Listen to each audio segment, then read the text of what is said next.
لہذا ذکری فرقہ جو بلوچستان میں لانچ ہوا چند سو سال پہلے، انہوں نے کہا کہ نماز کا اصل مقصد اللہ کی یاد ہے، تو ڈائریکٹ جب اللہ کو یاد کیا جا سکتا ہے تو درمیان میں نماز کے واسطے کی، یعنی یہ تو ان لوگوں کے لیے جو یاد نہیں کرتے، ہم تو دن میں 12 گھنٹے اللہ کو یاد کرتے ہیں، ذکر اللہ کرتے رہتے ہیں، اس مطلب غلط کہا انہوں نے، غلط کہا۔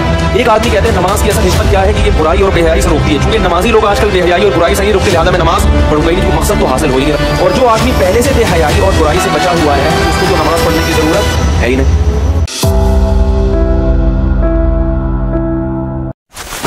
زگری مکران میں رہتے ہیں، لیکن وہ جہالان اور لسبیلا کے علاوہ بلوچستان کے ساحلی علاقے میں آباد ہیں۔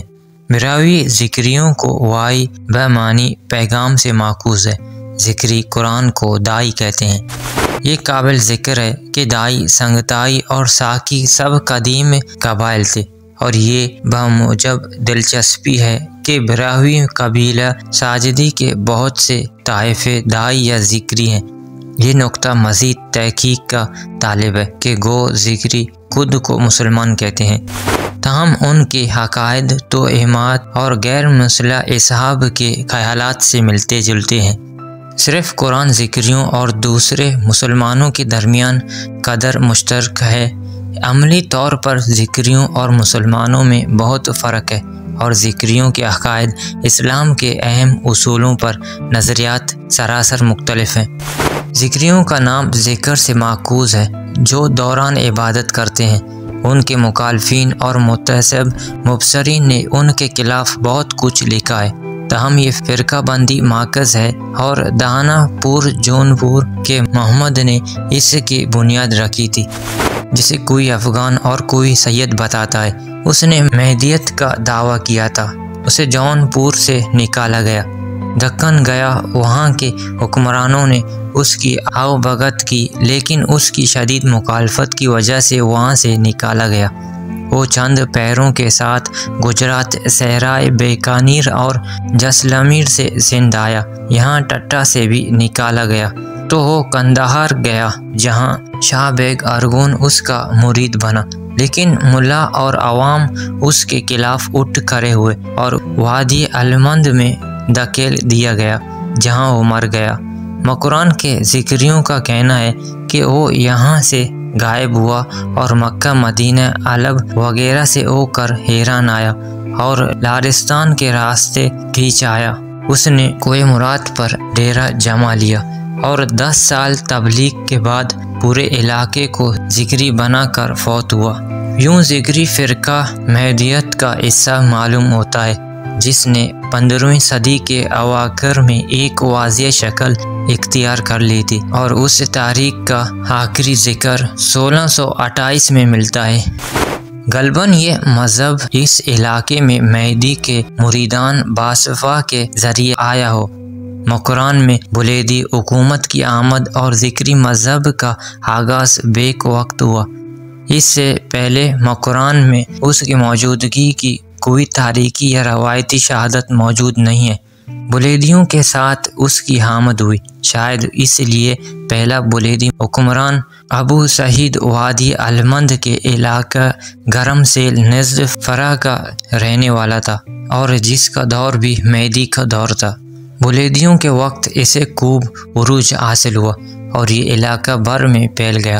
بلیدیوں کو ملا مراد گجگی نے 18ویں صدی کے اوائل میں نکال باہر کیا۔ اس نے کوشش کی کہ اس کو مذہب کا درجہ حاصل ہو جائے۔ ملا مراد نے اس فرقے کو نئے خطوط پر ڈالا، ذکری کیلنڈر کا آغاز کیا، زمین پیروکاروں میں تقسیم کی اور ان کی اقتصادی حالت بہتر بنانے پوری کوشش کی۔ اس نے اعلان کیا کہ وہ کوہ مراد ذکریوں کا کعبہ ہے اور حج کی رسومات یہاں ادا کی جائیں۔ قلعہ تربیت کے سامنے اس نے ایک کنواں کھدایا اور اس کو چھا زمزم کا نام دیا۔ اس کا شمار ذکری اولیاء میں ہوتا ہے، لیکن ایسے اسلام آزار مذہب کے پھیلاؤ نے بلاآخر میر نصیر خان اول والی کلات کو متوجہ کیا۔ خان کلات نے ذکریوں کے خلاف مکران میں خوب کشت و خون کیا اور ملا مراد کو اذیت کے ساتھ موت کے گھاٹ اتارا۔ ذکریوں کے اہم عقائد: دستور محمدی ختم ہو چکا ہے اور مہدی نے اس کی جگہ لے لی۔ آن حضور کا مقصد قرآن کریم کے لفظی معافی کی تبلیغ تھی، لیکن مہدی کے سپرد اس کی تحویل تھی اور وہ صاحب تحویل ہے۔ نماز مترک ہے اور اس کی جگہ ذکر نافذ ہوا ہے۔ روزہ رکھنا فرض نہیں ہے۔ کلمہ شہادت لا الہ الا اللہ محمد مہدی رسول اللہ نافذ ہونا چاہیے۔ زکوٰۃ کی بجائے 10 دینار چاہیے۔ اس دنیا اور اس کی چیزوں سے گریز کرنا چاہیے۔ قابل اہم یہ ہے ان کے اکثر عقائد باطنیوں سے اخذ کیے گئے ہیں۔ ان کی عبادت عمل کہلاتی ہے۔ یہ ذکر اور کشتی مشتمل ہے۔ نماز کی جگہ ذکر لے لی اور یہ روزانہ مقرر وقفوں پر ہوتا ہے اور کشتی مخصوص تحریک پر ہوتی ہے۔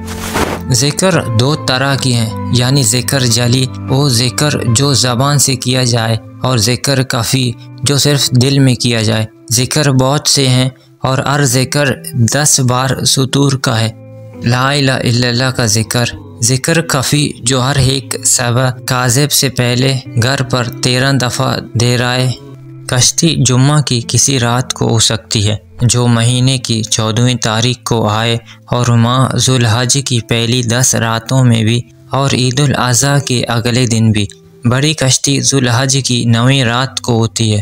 اس کے علاوہ پیدائش، ختنہ اور شادی کے مواقع پر اور قسمیں اتارنے کے لیے بھی منائی جاتی ہے۔ کشتی بنانے والے عام لوگ ناچ کی طرح دائرے میں کھڑے ہوتے ہیں۔ ڈھول وغیرہ استعمال نہیں ہوتے، لیکن ایک یا زیادہ عورتیں دائرے کے وسط میں کھڑے ہو جاتی ہیں اور مہدی کی تعریف میں منظوم ترانیمیں گاتی ہیں، جبکہ آدمی گھومتے ہیں اور کورس کو دہراتے ہیں۔ گانے والے گاتی جاتی ہیں اور آدمی کورس پڑھتے جاتے ہیں۔ جب گانے والیاں لفظ ہادیاں پر آتی ہیں تو آدمی پکارتے گل مہدیہ، گویا سیدھے راستے کا رہنما کون ہے؟ جواب ہوتا ہے ہمارا پھول مہدی۔ جب سب تک جاتے ہیں تو کشتی ختم ہو جاتی ہے۔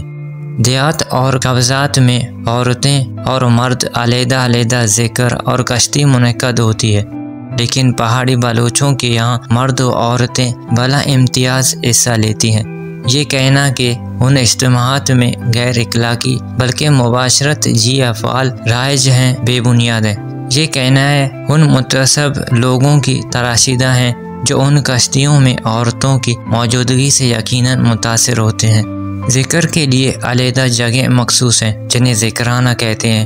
ذکرانہ کی کوئی خاص وجہ نہیں ہوتی ہے۔ یہ دیہات میں پیش کی ایک جھوپڑی ہوتی ہے، اب تو پکے ذکرانہ تعمیر ہو چکے ہیں۔ کانا بدوشوں کی بستی میں ایک علیحدہ گدان اس مقصد کے لیے مخصوص ہوتا ہے۔ ذکرانہ کے دروازے کا کوئی خاص رکن نہیں ہوتا۔ ذکریوں اور عام مسلمانوں کی تدفین میں فرق نماز جنازہ کا ہے۔ ذکری نماز جنازہ نہیں پڑھاتے ہیں اور اس کے سوا اور کوئی خاص فرق نہیں ہے۔ ذکر ملا بہت بااثر ہوتا ہے اور مذہبی پیشواہٹ کی حیثیت سے وہ ماضی میں وہ اپنے اہل فرقہ سے ناجائز فائدہ اٹھاتے رہے ہیں۔ موجودہ دور میں ذکریوں پر کئی پابندیاں عائد ہیں۔ ان کی اکثر رسمیں خاموشی سے ادا ہوتی ہیں۔ منت پوری ہونے پر خاص نذرانہ وصول کرتے ہیں۔ ذکری ملا پڑھے لکھے بھی نہیں ہیں، ان کی مذہبی تصنیفات سے بھی محدود ہیں۔ وہ صرف روایات پر چل رہے ہیں جو سینہ بسینہ ان تک پہنچتی ہے۔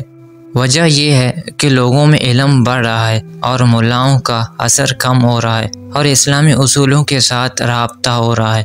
اس لیے یہ فرقہ انحط پذیر ہے اور آثار بتا رہے ہیں یہ فرقہ جلد فنا ہو جائے گا۔